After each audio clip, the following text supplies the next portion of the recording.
여러분 안녕하세요. 지니어스 션입니다. 개봉 전부터 코로나의 소송에 말도 많고 탈도 많았던 사냥의 시간을 드디어 보고 왔습니다. 저는 개인적으로 시간이 안 맞아서 개봉 당일인 4월 23일에는 못 보고 어젯밤에 관람을 했는데요. 결론부터 말씀드리면 몇몇 부분은 좀 당황스럽긴 했지만 어쨌든 그럼에도 불구하고 저는 재밌게 봤습니다. 한국 영화에서 찾아보기 힘든 갱스터 플러스 한국이라는 신선한 느낌도 좋았고, 특히 중간에 맥박 소리랑 배경음악의 박자가 딱 맞아 떨어지는 것도 카타르시스가 느껴져서 좋더라고요. 현실과 상상 어딘가쯤에 있는 독특한 세계관 설정도 좋았고, 그리고 무엇보다 주제가 없다는 평이 많았는데 저는 오히려 그 주제가 분명하게 느껴져서 좋았어요. 근데 보신 분들 분위기는 되게 살벌하더라고요. 작품 재미없다, 사냥의 시간이 아니고 시간의 사냥이다, 이제 이 감독 작품 거른다, 뭐 이런 댓글까지 봤는데 쭉 읽어보니까 공감 가는 내용도 있고 아닌 내용도 있는 것 같아서 현재 사냥의 시간이 제일 많이 욕먹는 지점인 떡밥 회수가 없다, 대사가 오글거린다, 주제가 없다라는 의견에 대한 제 생각, 그리고 결말 해석까지 이 영상에 담아보도록 하겠습니다. 스포가 조금 들어있으니 아직 안 보신 분들은 얼른 보고 오셔서 시청하는 걸 추천드리고요. 어디까지나 제 개인적인 의견이니 다른 의견이 있으시면 편하게 댓글로 달아주시기 바랍니다. 제일 먼저 욕먹는 지점은 잔뜩 뿌려놓은 떡밥 회수가 없다는 것이었는데요. 이 부분은 저도 보는 동안 좀 의아했습니다. 안재용이 회수해온 그 하드디스크에 굳이 그렇게 의미를 부여해놓고 그걸로 이어지는 내용은 전혀 없는 것과, 장호, 그러니까 안재용의 기관지가 안 좋은 설정은 왜 있는 건지, 최우식의 가족사는 그래서 어떻게 된 건지, 안재용은 왜 자는 척하는지, 총포상 쌍둥이 형제, 이 총포상 쌍둥이 형제가 좀 약간 당황스러웠던 게 분명히 방금 총포상 그분 죽었다고 그랬는데 갑자기 똑같은 배우님 나와가지고 알고 보니까 쌍둥이 형제였다, 뭐 이렇게 좀 진행하는 게 좀 많이 당황스럽더라고요. 120억이 제작비라고 이랬는데 다른 배우 섭외할 게 없었나.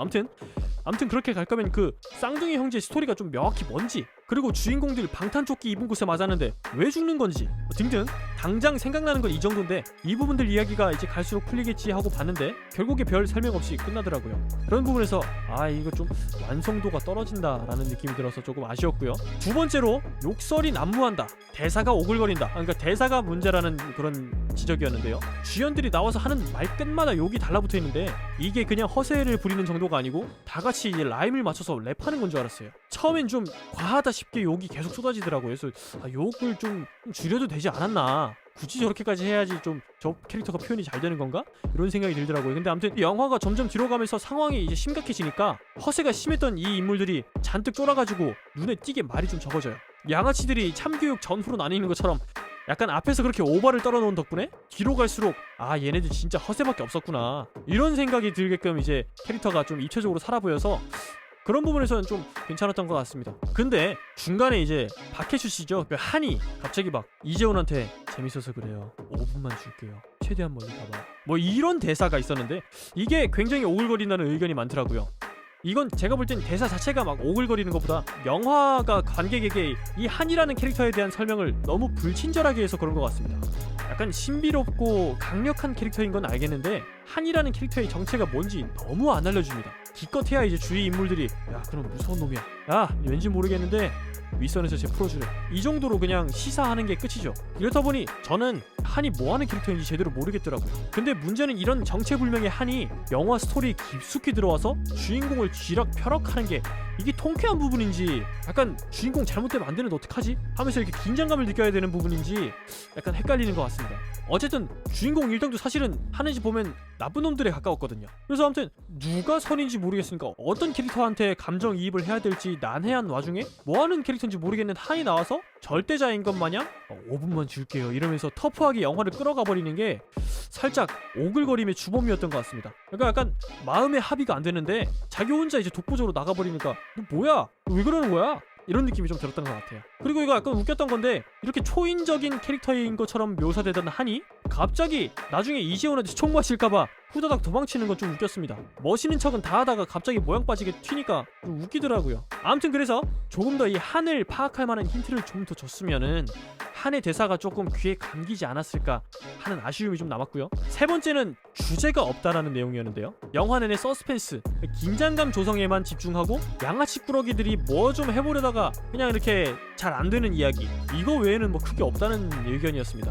그걸로 이제 2시간 정도를 끌어가니까 재미가 없더라 이건데, 이 부분에서 제 생각은 좀 다릅니다. 이 영화는 빈민가의 그 쥐뿔도 없는 주인공이 수단과 방법을 가리지 않고 결국 원하는 걸 손에 넣었지만, 그런 과정 중 주위 인물들은 하나둘씩 떠나가고 결국 혼자 남아서 쓸쓸해한다는 지점이 갱스터 영화와 비슷하다는 느낌을 받았습니다. 여러 갱스터 영화는 성공을 위해 수많은 살인과 불법적인 일을 저지르고 정상에 오르지만, 그런 과정 중에 필연적으로 다른 사람을 죽이거나 이용해야만 했고, 결국 성공하고 나면 주위 사람들은 다 떠나고 없습니다. 죽거나 다치거나 실망하고 떠나거나 뭐 아무도 없습니다. 남은 건 성공과 자신밖에 없죠. 그러다가 다른 조직이 살해당하거나 아래 부하한테 배신당하거나 하면서 비극으로 끝나는 그런 갱스터 영화가 되게 많은데요. 이런 영화들은 무조건 성공만 하면 된다는 사회적 분위기는 행복에 대한 가치 판단을 흐리게 만들어서 결국 성공한 사람, 실패한 사람 모두를 불행하게 만든다는 건데요. 영화에서 이재호는 성공하기 위해서 사람을 직접 죽이진 않지만 불가피하게 많은 사람들에게 피해를 끼칩니다.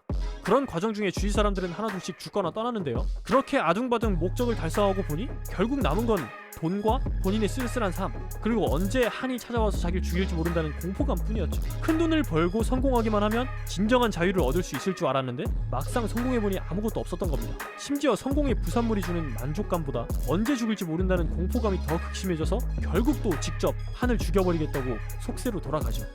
그래서 감독님은 무슨 수를 써서라도 성공만 하면 된다라는 사회 분위기를 지적하고 있는 게 아닌가 합니다. 이 영화 속에서 목적을 달성한 사람은 있지만 행복한 사람은 아무도 없습니다. 이런 스토리를 통해 돈을 제외한 관점에서, 그러니까 성공을 제외한 관점에서 우리의 행복은 어디에 있는지 관객에게 질문을 던지고 싶었던 게 아닐까라는 생각이 들더라고요. 진짜 행복은 사회적 인정과 성취에서 오는 쾌감보다 주위 사람들과 사랑하면서 생기는 게 더 크다는 건 머리로는 알면서도 사는 게 바빠서 가족이나 친구들과 시간을 보내는 것에는 약간 소홀히 하는구나라는 생각이 들 때가 있더라고요. 영화 사냥의 시간은 이렇게 다들 알고는 있지만 염두하면서 살기 어려운 중요한 사실들을 한 번 더 상기시켜준다는 지점에서 의미 있다고 생각합니다. 그래서 디테일적으로 조금 미흡한 부분이 아쉬웠음에도 저는 이 영화가 재밌었다고 말씀드릴 수 있을 것 같습니다. 뭐 해석을 차치하고서라도 한국에서 이런 디스토피아적인 느낌을 냈다는 것도 흥미로웠고, 서스펜스적인 요소도 잘 살려내어서 장르적인 쾌감도 충분히 있었다고 생각합니다. 하지만 물론 그런 반면에 왜 디스토피아가 되었는지, 경제는 어떻게 망했는지, 주인공을 제외한 인물들은 그래서 어떻게 되었는지 조금 더 명확히 알려줬으면 지금보다 평이 좋진 않았을까 아쉬움이 남네요. 그리고 사실 원래는 2월 말에 개봉이었는데 4월까지 미뤄지면서 뭐 코로나도 겪고 소송도 걸리고 이러면서 사람들의 관심을 크게 끌어모은 점, 그리고 이제 주연급 5명의 인물들이 워낙에 청춘 스타들이다 보니까 좀 굉장히 사람들에게 좀 기대감을 크게 심어준 점들이 또 실망감을 키운 게 아닐까, 이런 생각도 좀 들긴 합니다. 그래서 아무튼 오늘은 이렇게 사냥의 시간에 대해서 리뷰해 보았고요. 저는 다음에 또 다른 영화의 리뷰로 찾아뵙도록 하겠습니다. 그럼 지금까지 지니어스 천이었습니다. 감사합니다.